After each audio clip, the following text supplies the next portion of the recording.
하나님의 영광의 아버지 예수 그리스도를 통해서 우리에게 하나님의 생명을, 하나님의 구원을, 아버지 왕국의 그 풍성함을, 부요함을 그리스도 안에서 마음껏 누리게 하신 것을 감사합니다.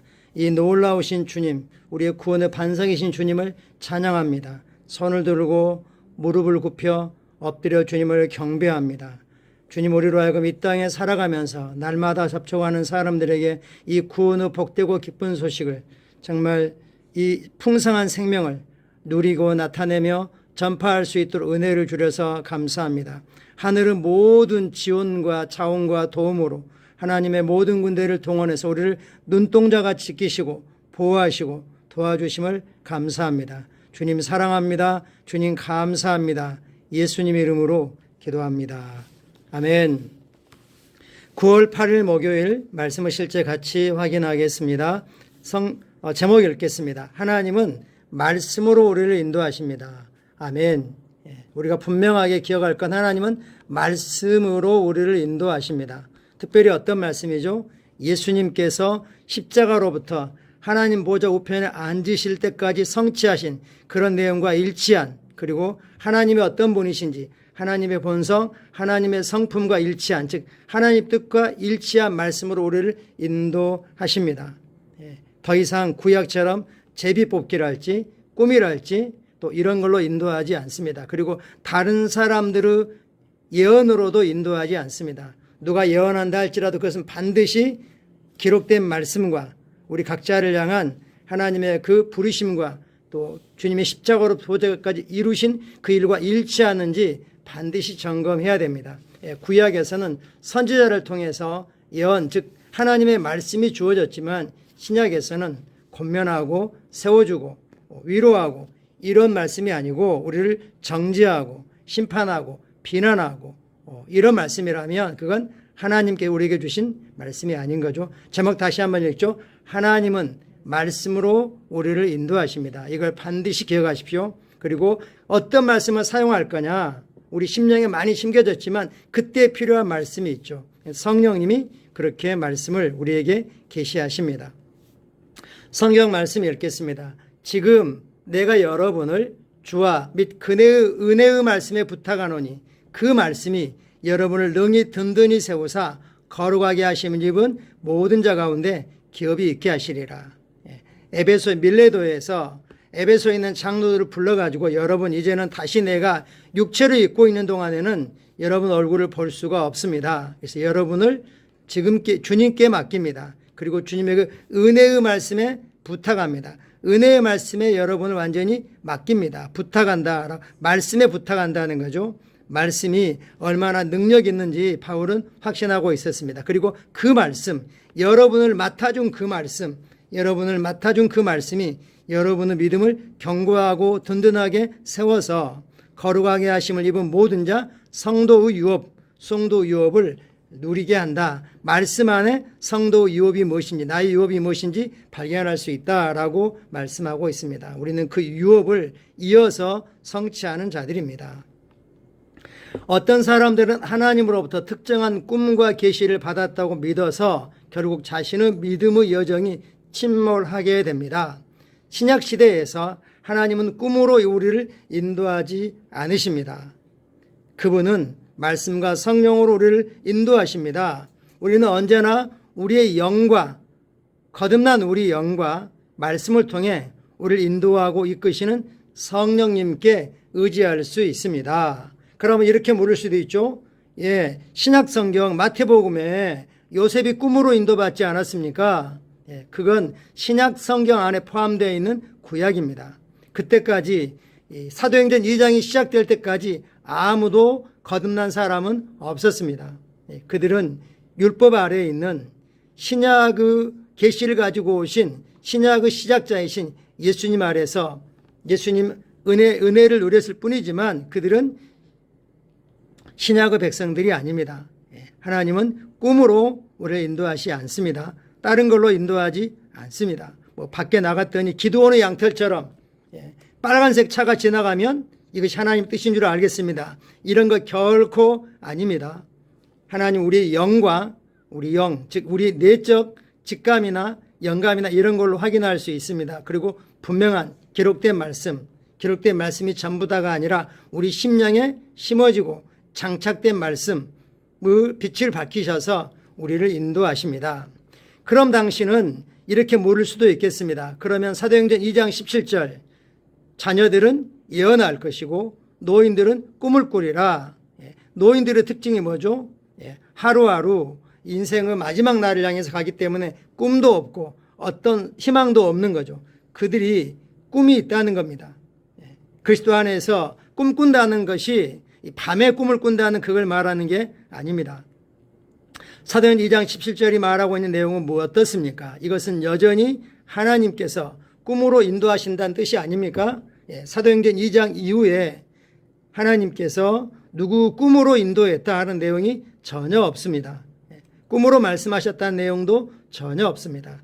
하나님은 신약에서는 꿈으로 인도하지 않으십니다. 꿈은 오감의 지식을 받아들이는 세대, 아직 거듭나지 않은 세대, 육신을 따라 행하는 세대를 위한 것입니다.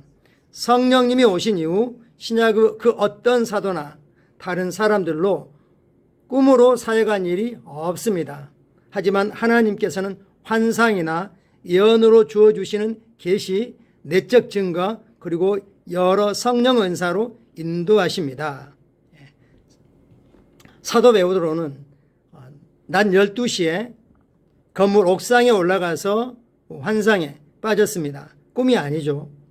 사도 바울이 마케도냐로 건너갈 때, 유럽으로 건너갈 때 밤에 환상 중에 나타나서 건너와서 우리를 도우라 이렇게 말씀했죠. 그 환상도 반드시 말씀과 일치하지니 봐야 되죠. 하나님은 온 천하 만민에게 땅끝까지 이르러 복음을 전파하라고 하신 것처럼 하나님께서 우리를 아시아가 아니라 유럽의 길을 열고 계시구나라고 받아들이고 유럽으로 가게 된 거죠. 그래서 전 세계로 로마로 뻗어나가고 전 세계로 복음이 뻗어나가게 된 것을 볼 수 있습니다.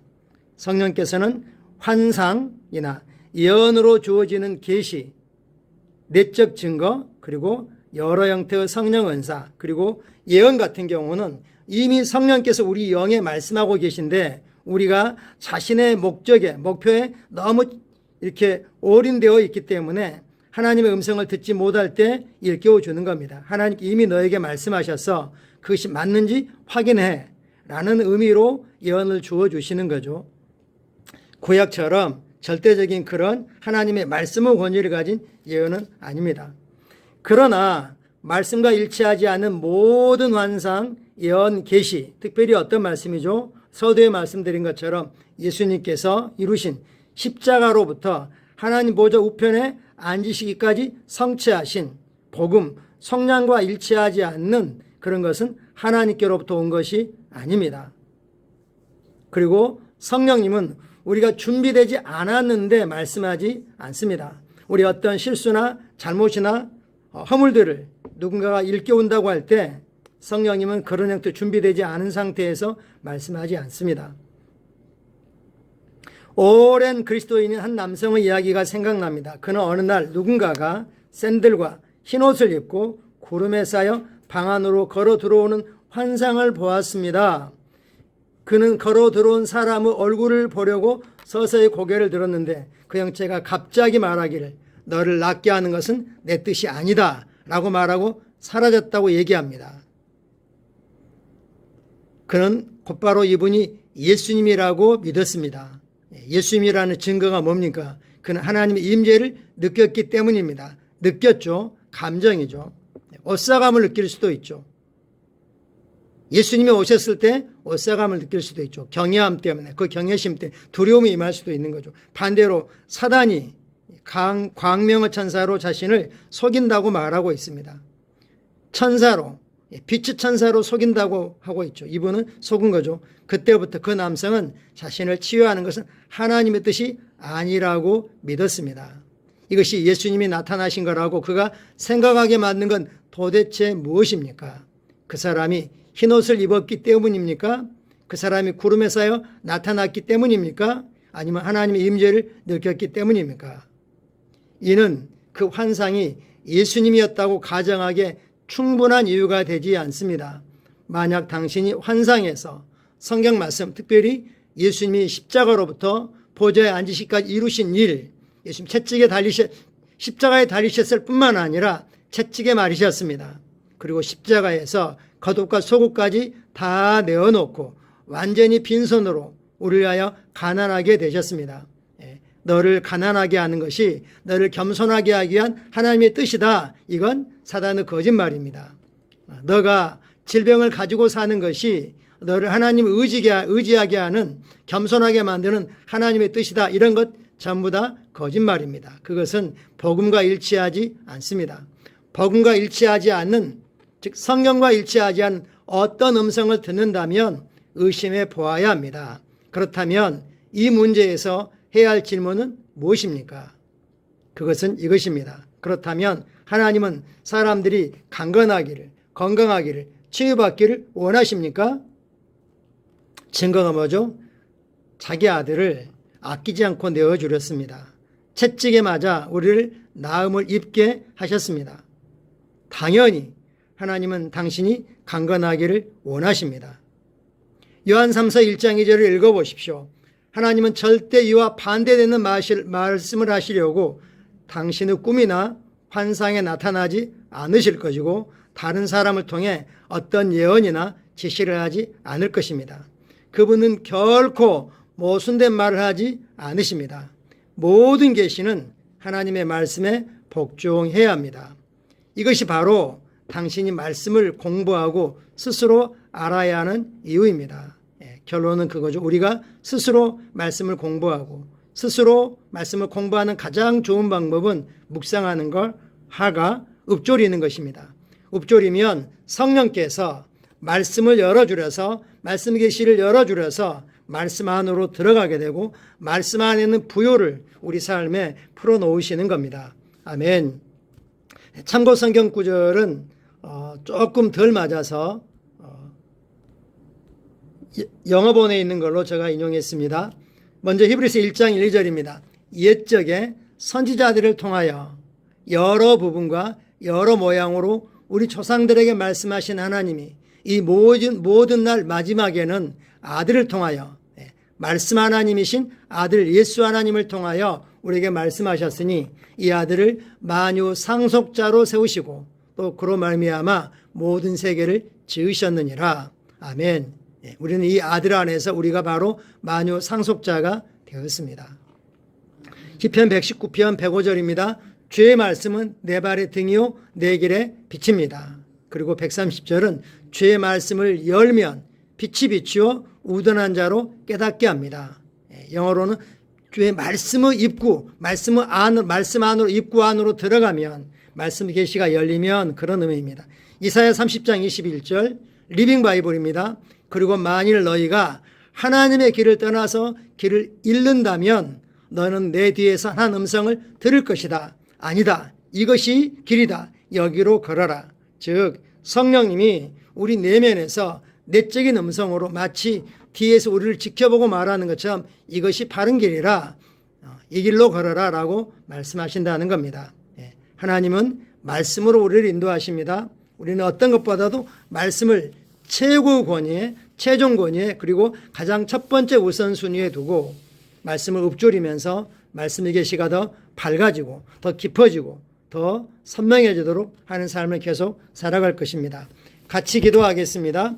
사랑하는 아버지, 말씀을 한없는 축복에 감사드리며 아버지 온전한 뜻으로 저를 인도하시는 성령님으로 인하여 감사합니다. 아버지의 말씀이 나의 빛입니다. 나는 언제나 지혜롭게 대처해야 할 상황에서 장엄한 인도를 받을 수 있는 축복을 받았습니다. 나는 그리스도 안에서 의의 복된 삶을 즐깁니다.